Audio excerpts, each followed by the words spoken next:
August 21st to 27th.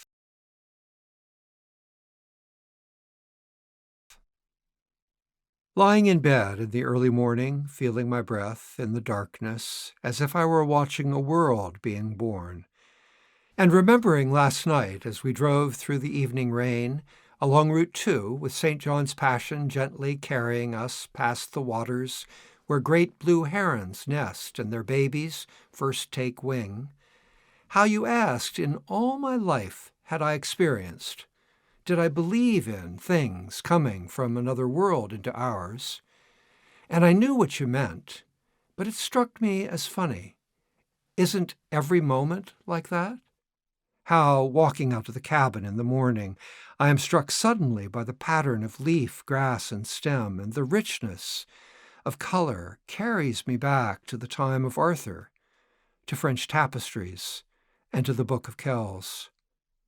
Or how, later in the day, standing in the bookstore with you in Harvard Square, but standing like a glacier, gently moving, people rushing by, books all around, slowly, methodically, I feel like I am a human clock ticking off centuries, not seconds, gently moving back and forth along the waves like a plant rooted in sand, bursting through the waters of Spectacle Pond. So I told you how I'd read To the Lighthouse twice. Once at college, with the shock of recognition and identification. This is my writing, I felt. And then again, 15 years later, how, as I read the first word, I knew the next few. And as I finished the first line, I knew the next line. And as I read that next line, I knew the one following that.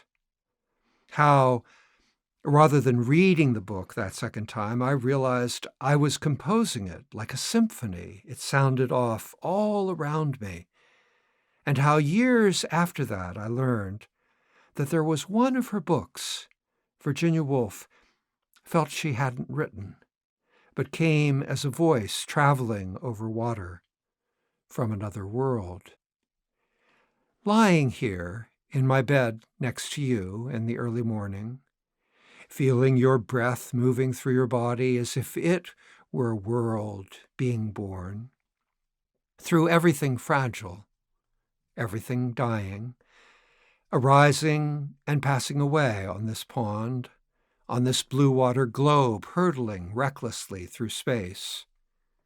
Fragility of body, to be sure, though it's the fragility of things to be done that robs us of ourselves, that fractures our sense of time, the fragility of having to remember and to construct, rather than live in the spontaneous flourishing of body and mind. And in the fragility of each moment, its vitality, always changing, always going away, never staying the same, like the shakiness of the water at the pond's edge. How the reflections aren't true.